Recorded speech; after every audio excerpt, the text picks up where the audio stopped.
Welcome to The Holistic Nurse with your host, Peggy Smith. Peggy will introduce and educate her viewers about the differences between alternative, holistic, and complementary medical therapies. Her goal is to empower the lay medical consumer to learn how to advocate for themselves. So now, please welcome the host of The Holistic Nurse, Peggy Smith.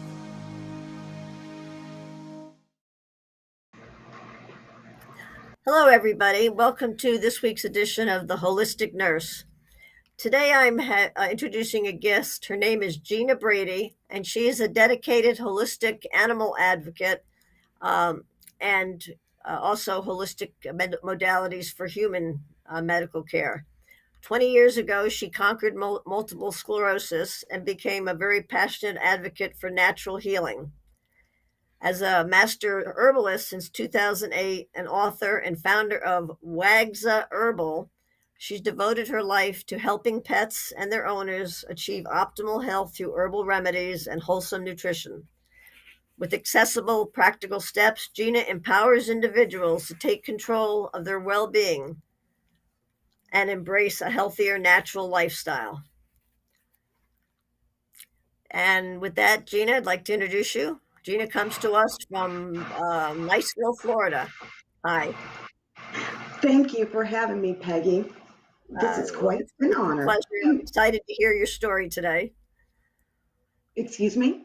I said I'm excited to hear all about your story and, what brought you to this point in your life. Can you tell us a little bit about how you got into herbal medicine and the holistic pet care? I sure can.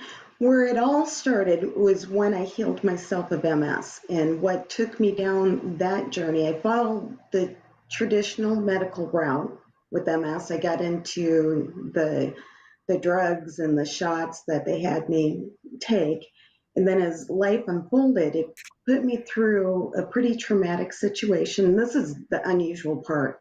I went through a tremendous amount of stress for 2 months. I didn't eat or sleep. And when I finally started calming down, all my symptoms were gone. It really didn't even make sense. And even the MS doctors see me in the state and they said, you keep carrying on like this, you're going to end up in a wheelchair.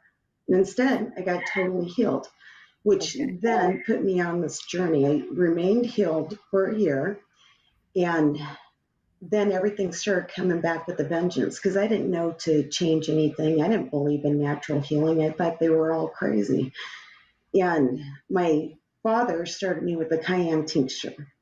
And it took all of these things to happen in its place to even lead me down this path at all. The cayenne tincture healed a cold sore overnight. And that was the beginning. And as that summer went, after that year of being healed, I started getting sick again. Lost my eyesight, lost control of my hand, all the numbness started coming back pretty severe. And I was ready to do their typical treatment of a steroid that you wear an IV pump daily, get about 1,000 milligrams of, is it Solnidrol? Is that it? Yeah, that's what they would give me. And so I was ready to get going on that again because I was a little too uncomfortable with natural healing because I knew I believed my cold sore got healed, but I still didn't have the full grasp on it. So I made the appointment to start the steroid drip again. And if it didn't happen this way, none of this would have ever happened. They told me on a Friday, go get tested for an infection and we'll get a hold of you on Monday. So I did just that. On Monday, they never called. And at noon, in the setup of this, it's an all-day process. And at noon, I was like, I am sunk. I wasn't going to be working because I couldn't hold my hand still. And it just did its own thing. And I woke up and I was a little bit beside myself because I was just done at that point. And something just told me, do something. And there was this book I read about fasting, Prescriptions for Nutritional Healing is what I read. I thought, well, I have the juicer. I'm going to go get all what it's saying in this book. Got everything, got home, had my first juice, and just not knowing. I was just reading and doing. And I put all the juice the vegetables in the juicing machine, and it was a 32-ounce cup of live juice. And I don't know if you ever drank live juice, but that's an excessive amount. And I drank it down, and the next morning I woke up, I could hold my hand in the fist. And I'm like, you're kidding. I mean, it wasn't healed by any means, but I was able to go to work. And so that was the beginning. I need to back up. By 4 o'clock that Monday, they did get a hold of me and made me an appointment for that following Friday. And so I continued with what Prescriptions for Nutritional Healing said. Every single day I was doing my juicing and made it to my appointment on Friday.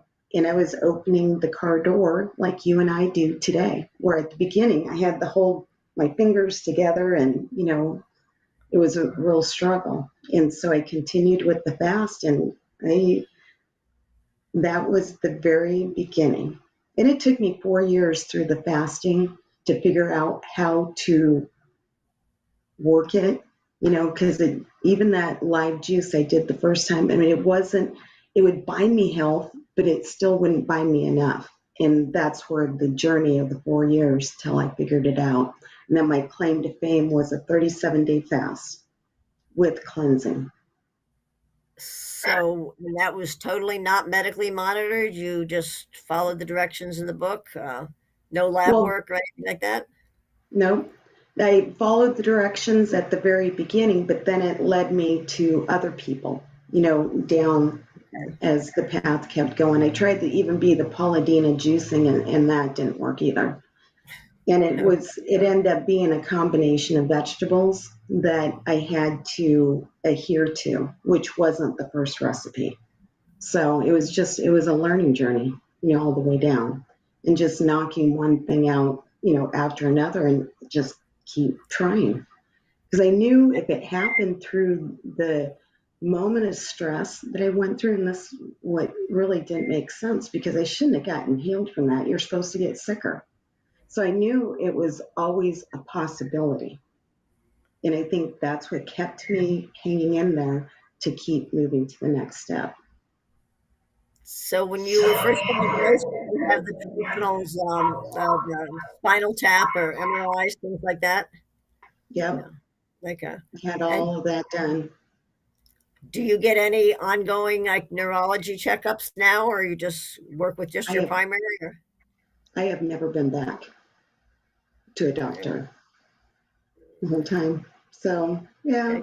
You don't have any other autoimmune disorders? A lot of people will tell you don't have just one usually. If you have one, you might have asthma or diabetes or any other, there's a lot of different autoimmune disorders. No. Free and clear. Well, that's great. Do you have a family primary doctor that you see for other things, or? No. Okay, well, that's. I'm a do-it-yourselfer. I'm glad it's gone that well for you. I think as a nurse, though, I'm going to interject here that I do want to tell viewers,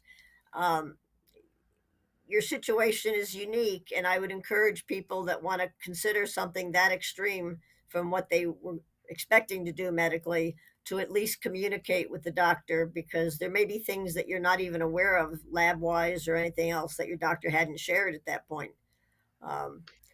Oh yeah, I would never want to kick anybody, if I can say it this way, anybody's crutches from underneath them. What more of a team that you can have, I think more the merrier.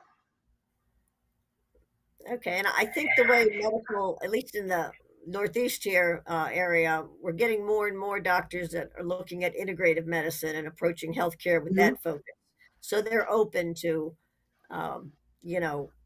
considering things, listening to their patients, and they're very happy when it does work. And then they start even doing some of those things in their own lives. So yes, but I know that we have a real open-minded medical system up here. I have definitely seen the changes with it, because my husband's had a lot of medical issues, and the doctors that has utilized, they're definitely growing, on the natural side, even suggestions of food, and yeah, it's definitely changed from when I was involved in it. Well, that's one of the purposes of this series. I wanted to introduce people and to empower them to advocate for themselves, find out what works. But I also do encourage people to learn how to communicate with their medical teams, um, because the doctors appreciate it. They're really relieved that the whole responsibility of taking care of the patient is not just on their shoulders. Uh, they Right. can't minds, and it's hard for them sometimes. Um, I rescue special needs animals. So how did you go from, once you got yourself stabilized, what made you think that you could do this with the animals now?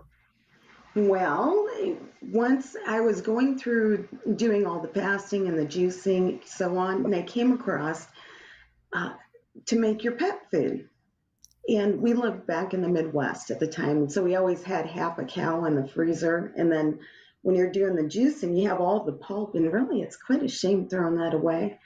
And I thought, okay, it just says some, I use ground hamburger, is what and I had plenty of it. So I used that with the pulp for my juicer. And then it also said eggs. And you put the egg in there and the egg shells, the whole entire bit. Now, my pup at that time was a basset hound. She had trouble going poop. I mean, it was a struggle. I mean, she had the hunched over back, the tail straight up in the air. And just looking at her, it was just painful. And then plus she scooted her rear, that sort of thing, and took her to the vet. And I'm like, well, this is what she's doing. And he's like, well, she needs her anal glands expressed. And I'm I like, was going to well, say, yeah. yeah. And so he expressed her anal glands. A couple of weeks later, she's still dragging her, rear, and the struggling to go poo never changed. And so I took her back in, and I'm like, well, she's still doing the same thing. He's like, we need to express them again. I'm like, okay, let's do it. And then he said, if this happens again, we're going to have to remove her anal glands. So 2 weeks later, I'm like, she's still doing it. So let's remove her anal glands because that's what you say. So that's what we did. $2,000 later, we get the anal glands removed, and nothing changed. Okay. Then, That's interesting because when my dogs get constipated, do have a lot of diet issues. I have to make my own dog food. I always add a scoop of pumpkin to their food, you could and do pumpkin that too. here's the constant. But that's something you could add. We're going to take a brief break right now for one of our sponsors, and this is going to be an interesting show. I'll be back with you in a moment. What if there were a super tiny device that could diagnose the brain and is smaller than a single human hair? What if you could see inside the brain to help an epilepsy patient during surgery or to help the fight against Parkinson's disease? Dr. Patricia Broderick is proud to announce the Broderick Probe, a biomedical and electronic breakthrough. Imagine a probe to help with the understanding and potential cure of brain-related diseases. To learn more, listen live to the Easy Sense radio show with host Dr. Broderick, Wednesdays 7 p.m. Eastern on the Bold Brave Media Network and TuneIn Radio. And to help support the Broderick Foundation, please go to EasySense.com and learn how, with your help, we can fight these horrific brain disorders. That's EasySense.com to learn more and help support the Broderick Foundation. Author, radio show host, and coach John M. Hawkins reveals strategies to help gain perspective, build confidence, find clarity, achieve goals. John M. Hawkins' new book, Coached to Greatness: Unlock Your Full Potential with Limitless Growth, published by iUniverse. Hawkins reveals strategies to help readers accomplish more. He believes the book can coach them to greatness. Hawkins says that the best athletes get to the top of their sport with the help of coaches, mentors, and others. He shares guidance that helps readers reflect on what motivates them. We discover and assess their core values, philosophies, and competencies, find settings that allow them to be the most productive, and track their progress towards accomplishing goals. Listen to John Hawkins' My Strategy, Saturdays, 1 p.m. Eastern on the BBM Global Network and TuneIn Radio.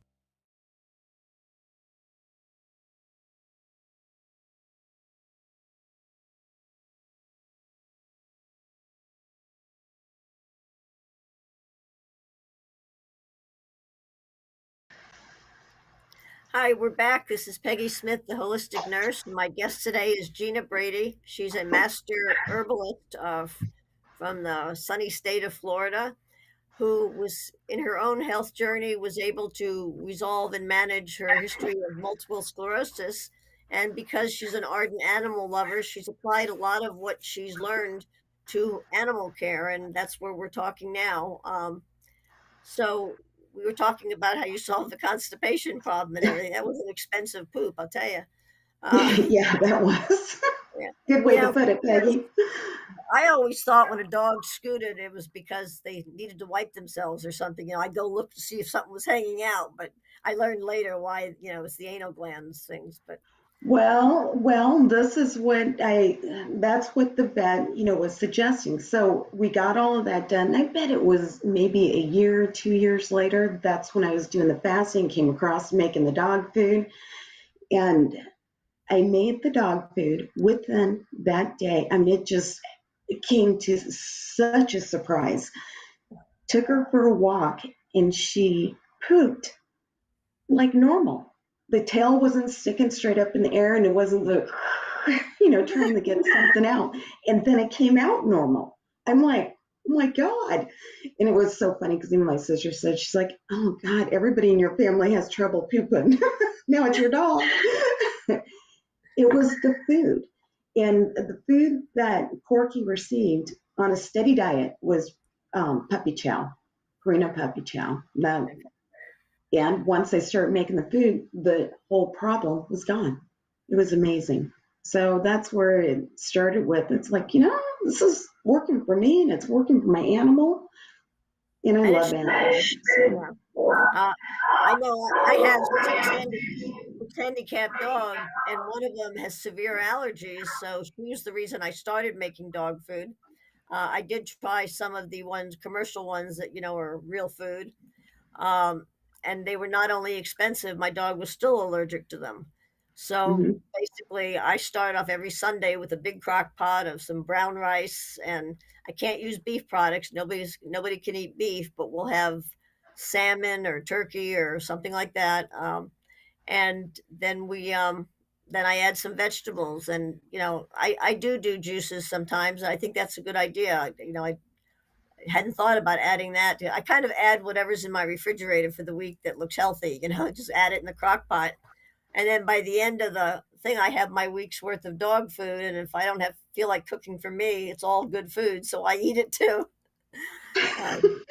But so have you just shared with your vet some of the holistic things that you do with the vets, with the animals? Um, it has been shared because we haven't had one single vet, so it's been sporadic vets, with our pup now. And they're always make sure it's really balanced. Make sure it's balanced. And it's such a concern. It's like, okay, because I go from the food that I gave her that's supposedly balanced on the other dog. This is much better, it just, so that part, some of them that we ran into, it's not real in tune to do it yourself. And then there's been other ones that are all for it. Okay, well, we will be in the next couple of weeks. We will be having a holistic vet on the show, and also Wonderful. animal physical therapist that does acupuncture and water therapy and other things for animals. So it's a very timely topic. I found with one of my very first spina bifida dogs basically could eat. She had short gut syndrome and could eat nothing except this oatmeal consistently, like dry powder, freeze dried powder, Alaskan whitefish.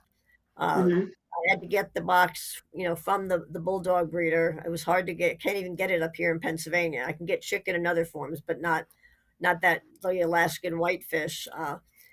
But Dinky, in addition to that, though, we had to add carrots and we had to add some calcium vitamin powder that the vet gave us to make sure that he was getting all his vitamins. Um, and it's with the dogs I have with special needs, it's a lot cheaper and healthier for them. Oh, yeah. The website that I like to refer people to, I think she does a beautiful job, is Dr. Judy Morgan, and she's a holistic vet. And Oh, you just put in Dr. Judy Morgan pup loaf. Just Google okay. that. Her video will come up, and that will give you even more ideas of what to put in the food. And she even says in another one of her videos, she goes, "This is a guideline, because you have like how you talked about that powder, for your Right. special needs pet. Well, then you can combine that with whatever else." Right. There's also a muscle building powder that I use for my the paralyzed dogs to help build the muscle tone and stuff that the holistic physical therapist had introduced me to. Um, so when you started Wagza Herbal, is that just do you have your own products, or is it an educational site? What exactly is your website? Right now, there's products, and yes, they're my own products, the herbals, except I have some of Dr. Christopher's formulas, two of his on there as well, but the rest of them are by me. Okay. And you market that nationally or just in Florida? It would be nationally. Nationally. Okay. I just got started with all of this last year, pretty much. And so it's all starting, at the ground and Right. working up, Well, there's trying to definitely a learn. need for it, and I, my first spina bifida dog, I was able to get pet insurance, and it was reasonable. And the company said, "Well, it's congenital. Of course, we'll cover it." I went to the same company with my second spina bifida dog, and they said, "No, we don't cover pre-existing conditions." And I said, "Well, you covered the last dog that had this." They said, "Well, the employee probably doesn't work here anymore and didn't know what they were doing." So Mhm. it's frustrating, and I do have to, and these dogs do go to the vets more than regular, and have special needs. So I try to stay on top of it. Um, I see you have emergency herbs for ailments in pets. What exactly, do you usually, what are you just talking about in that? On that, it includes plantain, slippery elm, and charcoal. And then I include like the bandage and nice Oh, you syringe. you've And got those the are just, Coban that can't chew off. So you have that Coban wraps that they can't chew off. Yeah, that looks like an ace wrap, but it's yeah, yeah. Yeah, when that. they were developed for animals not to be able to chew it off. My animals chew it off. It doesn't work, uh, but we use that too. Um, You know what I found, like for wrapping that works really well is socks. And then for like animals, if you have little children's socks, cut off the toe and slip it on the leg. I've tried that, and I've tried like what we use in the medical field to cover your IV to protect it, IV on your arm.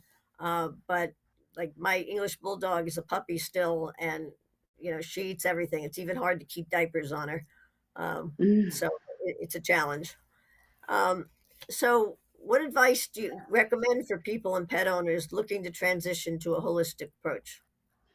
First of all, look at what you're eating. I mean, that's just the foundation, whether you're a human or a pet. I mean, if you want any sort of healing, you have to be on a good diet that's going to support it. Otherwise, you're kind of fighting against each other.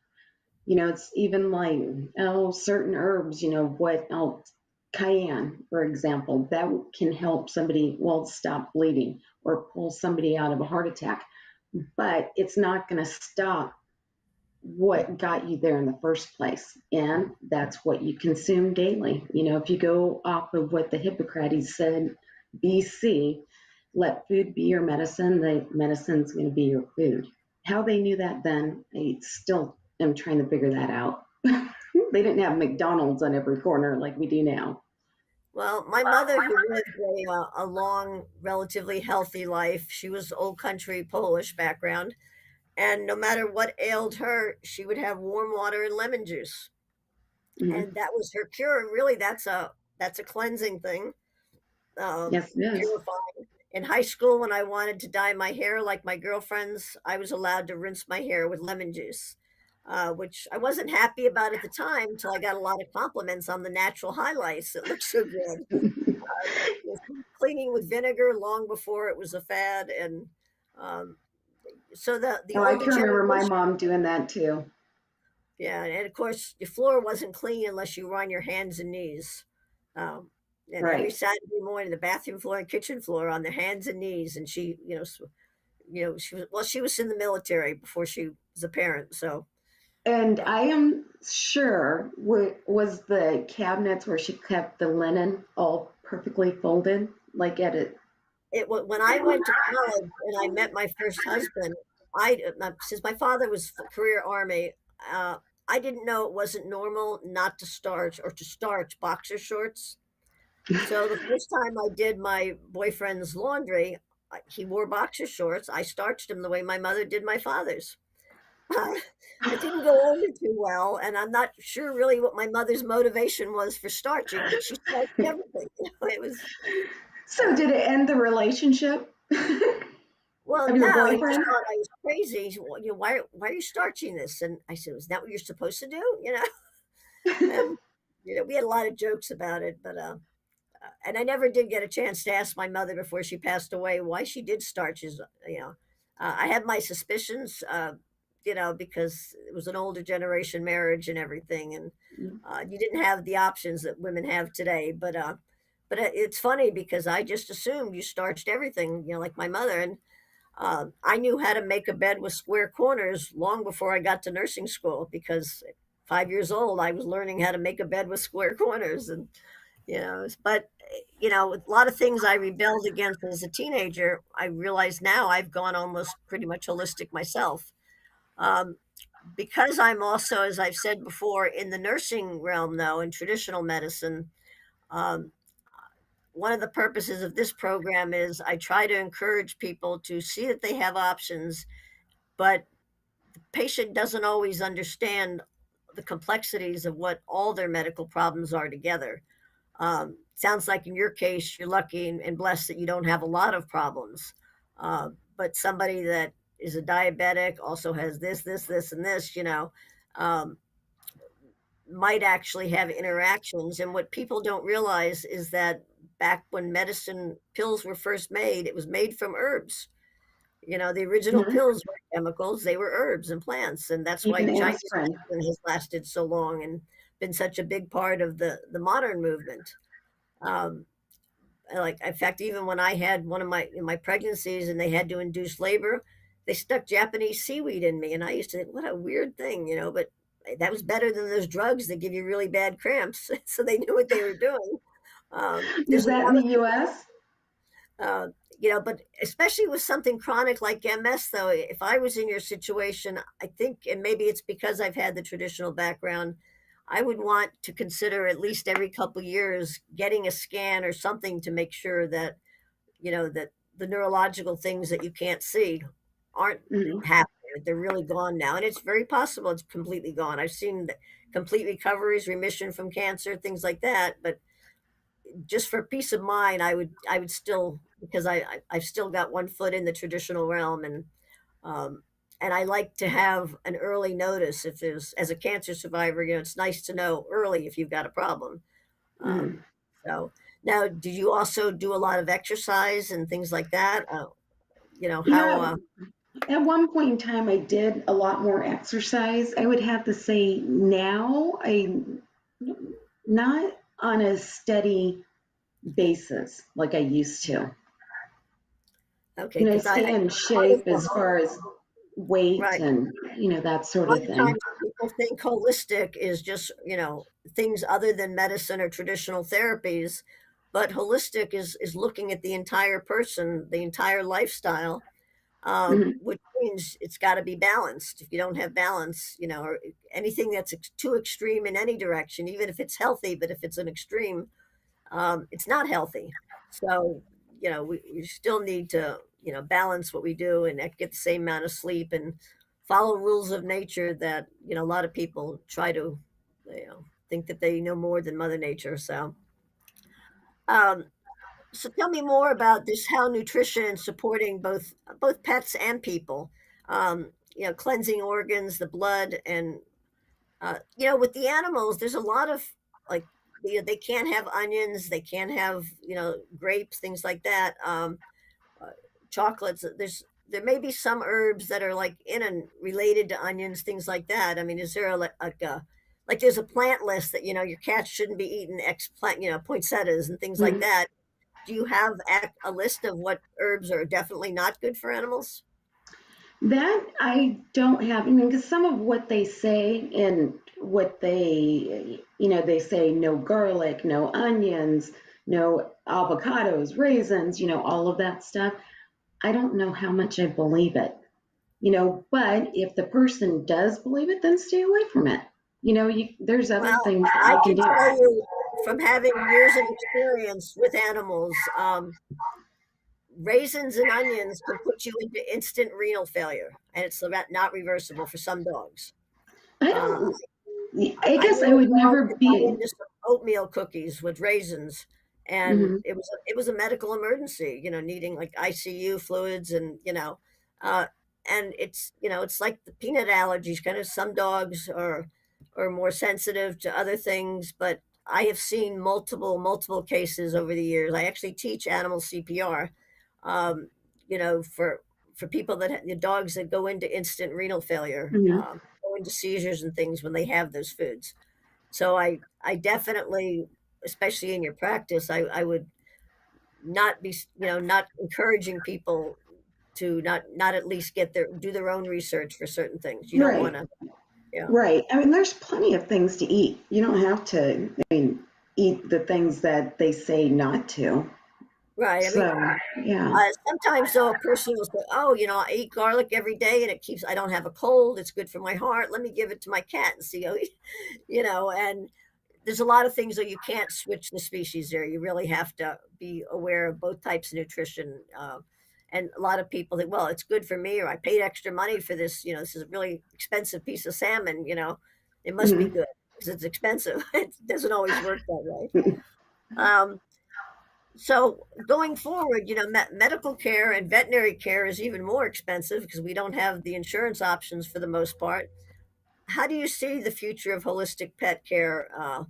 And just people altogether, like, do you think this is going to be a trend that is going to carry forward? And um I I really think so because when I first got involved with, it would have been back in the day when the whole fasting journey, and then I wrote my book, and I started Gina's Corner back then, and then were people the amount of people you could contact then to what you can do now online, like this podcast. I don't think podcast existed 20 years ago, did it?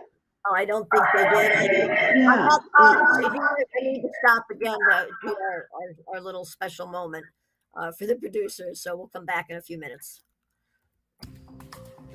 Master of words, powerful player. What life-changing words can Dr. Janet Smith Warfield pull out of her magical toolbox that just might mysteriously open a door you never knew was there? A door to free yourself from fear forever. Transform your rage into right action. Release your guilt. Position you into a life of freedom, purpose, passion, power, and peace. All quite suddenly, unexpectedly, and almost miraculously, with no effort on your part. Join Dr. Janet every Monday at noon Eastern on Dancing with Words, Dancing with Wisdom on the BBM Global Network as she and her guests show you how words map our experiences, immersing you in a sound bath that relaxes your muscles, opens your mind, and supports you in co-creating your extraordinary life.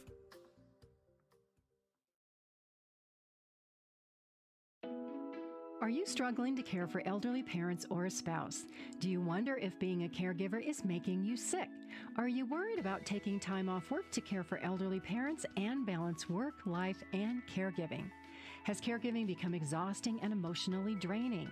Are you an aging adult who wants to remain independent, but you're not sure how? I'm Pamela D. Wilson. Join me for the Caring Generation radio show for caregivers and aging adults, Wednesday evenings, 6 Pacific, 7 Mountain, 8 Central, and 9 Eastern, where I answer these questions and share tips for managing stress, family relationships, health, well-being, and more.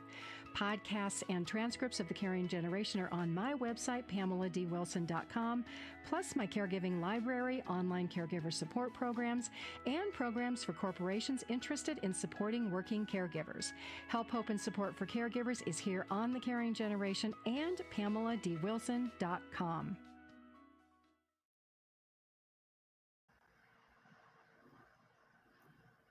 Hi, we're back again with Gina Brady as we finish up our show on holistic herbs and the different things that we can do about that. If anybody has any questions about any of these shows, you're welcome to contact Bold Brave TV and or us personally, and we'll be happy to answer any questions you have. I know as a pet owner for many years with all special needs, I've run into vets that are not very sympathetic towards some of these topics, but it's not because they want your money. It's because they want your animal to be safe, and they were just raised in a different way, taught in school a different way. Veterinarians are a little bit behind the integrative doctors that are coming out of medical school nowadays. But I do feel that it's important to have a professional, not be totally, and almost even more for my animals than me, because we take better care of our animals. My vets know that I do a lot of holistic things. And it's included in the profile and all that, but I still get there, for our checkups. I have geriatric dogs. They go more than once a year. My bird goes and gets annual blood work. Um, but they do all have pretty much holistic nutrition diets, probably better than I eat sometimes. And I think it makes a big difference. I can see their moods. Just like if your sugar is unbalanced, you can be real grumpy and moody and stuff. Animals are the same way. If I come home and my piglet, who's the allergy dog, and she's hairless, sometimes she's bright red like a beet, and her chest is blown up. I have to look around for evidence of what she stole because she's a scavenger and she got into something, and uh, and she has to take allergy pills plus a shot every 3 weeks, plus plus a really strict diet. And sometimes you don't realize when you even rescue or adopt a so-called normal dog, they have issues just like people do. So, Right. it's tough. The vet bills are expensive, but it's kind of like they're your kids, so you take it on, and there is help sometimes, not as much as for people, but and holistic options I'm finding are not as expensive as they used to be. When it was a new novelty and a new fad, you could pay a lot more for holistic foods and things. People realize that, anti-inflammatory diets, and for dogs, it's also anti-inflammatory diets. They get Crohn's disease of sorts. They get the same kind of GI upset, irritable bowel. Stress causes, different physical symptoms. It's just amazing. It's like looking in the mirror at yourself. So as we're getting ready to close, Gina, what would you like to tell readers about just about your whole experience, and anything you want to add about that we haven't covered? We could do this topic probably for the next millennium. Well, I just want to empower people that there is help, suggestions of what you can do for yourself and your animal. And the thing that's interesting, a lot of what you do that you can add for the animal, you can do for the human as well. I mean, we're all made up pretty much the same. The only body part I can think of I don't have is anal glands that my pup does. I think there's a couple more parts. You might have hemorrhoids. I don't know if that's related. I've had a dog that had pancreatic cancer and was anemic, and we added food grade hydrogen peroxide to her water. That's a very caustic additive. You only do like 10 drops for a gallon of water, but it actually kept her blood count up and, extended her life another year. That it was a bonus year for us. There's just so many things. And when the dog feels like, I can walk home and, if my spina bifida dog isn't feeling good, her eyes just tell me, Mommy, something's wrong. And, um, So you really, just like if your kids get sick, the animals are the same way, and they have their way of letting us know. Um, Hmm. but uh, one of the products I do use with some of my really crazy psychotic dogs is bacon flavored CBD, and I was a little leery about that at first. Um, we will have another show down the road about CBD products and how to know the quality and everything. But it actually saved a lot of the psychiatric drugs that my dogs were getting put on uh, for both either pain or for just crazy behavior. They're rescues that have been abused sometimes, and it takes a while. It's learning trust. Sometimes they need, an antidepressant to help them calm down and, accept surroundings. So, um, but I think this is a wonderful journey, and it also gives people and the patients and medical consumers a sense of control. Like you're just not, everybody's not just telling you what to do. You're actually actively participating in the process. Right. But I remember years ago when I first had Lyme disease, and I was looking into alternative treatments for that. And I went to a traditional infectious disease doctor. I had never met him. He was very polite. I explained what I was looking for. And he looked at me and he said, "The philosophies to which you are referring to are not expressed in the pews of my church that I attend." And, I had to think about it a minute. It was a nice way of rejecting me and my ideas, but he did it respectfully. And that was like almost 30 years ago. Um, and I saw him just recently, a couple of weeks ago, actually, and I reminded him of that day. And he laughed. He said, "I could see me saying something like that." He says, I still am pretty traditional in my care. He said, "But, I do get the stories from my patients. I know what, if it works, I'm not going to say don't do it. As long as it doesn't hurt or interact with something that you have to have. There's some medications you can't be without.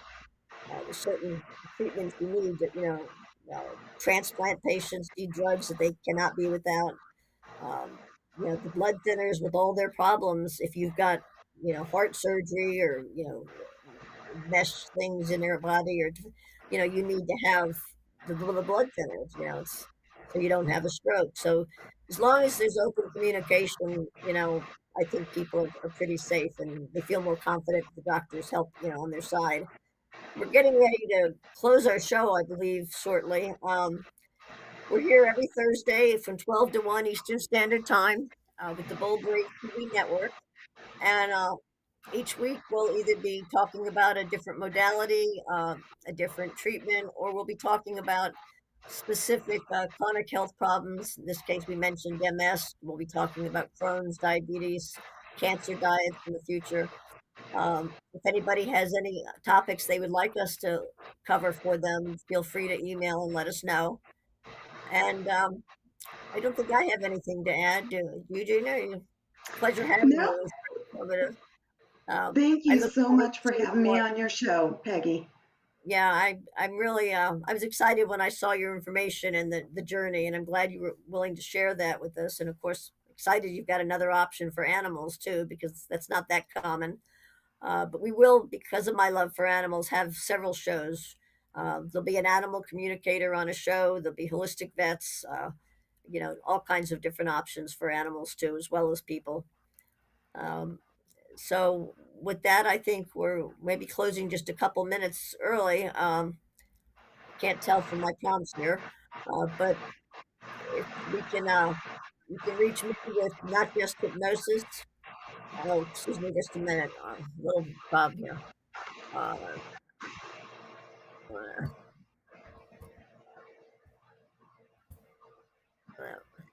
um, have you ever used? While we still have a couple seconds here, have you ever used like any of the physical therapies or anything like that with animals? No, I haven't. No, I Great. haven't. The one that I was, what is her name? She developed the underwater treadmill. Okay, my dogs have actually taken part in that. We do need to have one more sponsor break, and then we'll talk about that. That I've had a real positive experience with that for my two paralyzed dogs, uh, and just having a little miscommunication here with the engineer. Uh, we'll go to the next sponsor break and finish with that because it's actually not as expensive as people think, and it really was helpful. So we'll be back in just a couple minutes. Thank you. Master of words, powerful player.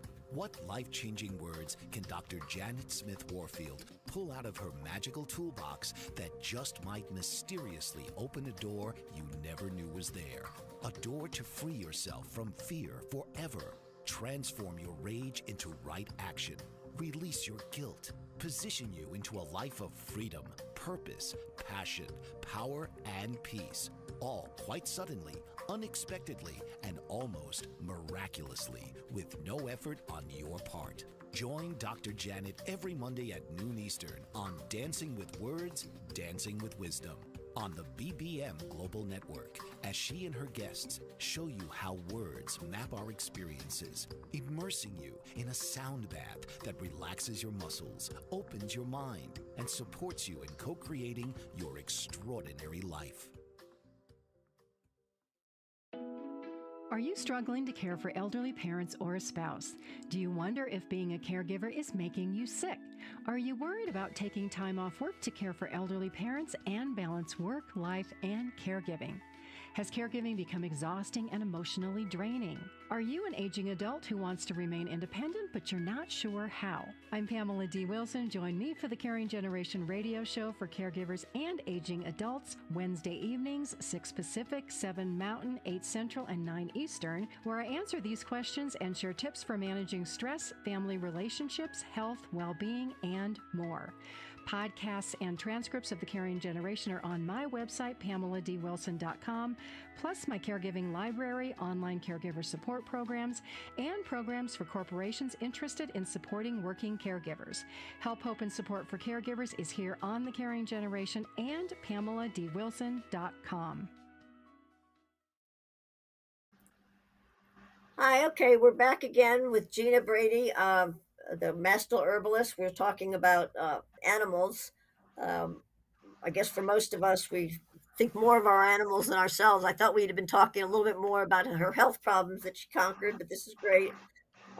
We left the last break with talking about some of the physical therapies that are available now. Years ago, I had a 16-year-old Newfoundland who had severe hip dysplasia, and I had an acupuncturist come to the home and do acupuncture every 3 weeks. I was a little skeptical, wasn't even sure this 160-pound dog would let her do anything. But afterwards, when she was done, he would run around like a puppy for 3 weeks until it was time for the next treatment. And the price at that time, and Kramer's been gone probably 20 years now, was very reasonable. It was like maybe $60 for a house call. So if you do that like one every month and a half, it didn't break my budget, but I was just amazed at how it worked so well for him. And he looked forward to the vet coming to the house. She also did a soft chiropractic manipulation, like a kind of a massage and adjustments for him. And, I had never had experienced acupuncture personally as a human, but I did after I'd had Kramer, and I saw how much it did for him. And it is very relaxing. It's very good for pain. It's good for just clearing the blockages in your body. And it works on animals as well as it does people. And for the most part, in most areas of the country that I'm familiar of, it's affordable. It's certainly cheaper than, I do have a large medication bill with my special needs animals because they have medical problems that, have to be fixed chemically. But I try to do as much as I can holistically just to keep them feeling better and to manage my budget. But like I said, with all holistic things for both myself and the animals, I keep the traditional doctors just informed of what I'm doing so that they know. A lot of my cancer patients who choose alternative things in addition to traditional, they get support from their traditional doctors. Like, you're not going to make your doctor mad if you say, I want to try this, nothing else is working. And the doctor is not going to say no, just, give up and die. He's going to say, if it works, try it, God bless you. I wish you well. But it's good that he knows so that he wouldn't prescribe something that might interact with and the vet is the same way. My regular vet for most of my animals is not was not very open-minded, and because that was her experience. She didn't know about the procedures, how animal CBD products were made, things like that. She had a vet working for her, though, a fill-in vet at one point, who actually was very holistic. And I happened to get her that day. And she gave me a myriad of ideas of how to manage both my parrots and my spina bifida dog, my paralyzed dogs. Um, and I think it's a lot of it's education. People think holistic's going to be unaffordable and very expensive. A lot of it's common sense. You have to listen to your gut, taking care of yourself, and you kind of have to listen to your animal's gut and cues from the animal whether or not it's working. Um, my deaf dog, who knows sign language, but she's able to communicate with me, sometimes even tries to verbally talk to me. And of course, I miss those conversations, but dogs have a way of letting us know what they need, just like our body lets us know. And I know with people, if you're doing things to help yourself get healthy and you communicate that with your brain wants to help you. They work, they try to please you, and it's kind of like your family doctor happy that you're going to be part of the team. Your brain is happy that they don't have to do it all by themselves. Um, Energy is really amazing how it works in the universe, and it works the same way for other species, not just human. Right. So now, without getting into politics, I guess I can't resist asking this. I know that some of the medical opinions in Florida are not the same as the rest of the country. Are the vets pretty much more traditional, I'll say? I don't want to get into the politics of Florida, but I would say it's like coming from the Midwest and then both sides of Florida, it doesn't seem to change. okay. So you didn't see a big difference between Iowa and Florida either? No, no. Okay. Well, I think in some ways animal medicine seems to progress at a better rate than people, human medicine does. I would have to say they're very busy people, though, the veterinarians. There are. I know a whole bunch of vets that are very good, but not taking new clients, and it's a shame because, especially if you have exotic animals, it's hard to find a bird vet, for instance, in the Philadelphia area. It's not too many. And I'm very lucky that, I'm blessed to have animals that don't think I'm crazy for having, the special ones. I've had vets in the past say, "Well, why'd you get this animal? You should have just put him down." And we're like, Oh. why don't we put you down instead and see how you feel? But that's just my. I can remember I had a vet, well, one of Gussie's first vets, the pup I have now, and he was a holistic vet. So it was all exciting. He was right down the road from us in Tampa. Went over there, and his holistic was he sold some doTERRA product, but there was nothing holistic about him. Gave him all these shots. And then he says to me, "When are you getting them neutered?" And Gus is 14 weeks old. And I was thinking, only if you could read my mind, but you're going to have to go neuter yourself. I mean, it's like, why are you asking about this 14-week-old Just pup? real quick, I want to mention essential oils. When you use essential oils on a dog, you put it on the outside of the collar, just in case they're sensitive to the skin. Mhm. I do use lavender sometimes with the animals, but I don't put anything on the inside. I put it on the outside of their collar, or I'll use a diffuser. And I think that was going to be it for this week's show. I've enjoyed having you as a guest. Well, you too, and thank you for having me. All right. And we do have a website. It's wagzaherbal.com. Gina also has a Facebook page, Wagza Herbal. She's on TikTok with the same name, Wagza, Wagza Herbal. And thank you for the producer for putting that information on the screen. And her email is wagzaherbal@gmail.com. So it's a pleasure having you today. And thank you, everybody, for watching our show this week. Thank you, Peggy. This has been The Holistic Nurse with host Peggy Smith. Tune in each week where you're encouraged to send in questions and receive private responses and suggestions if appropriate. Thursdays, noon Eastern on the Bold Brave TV network.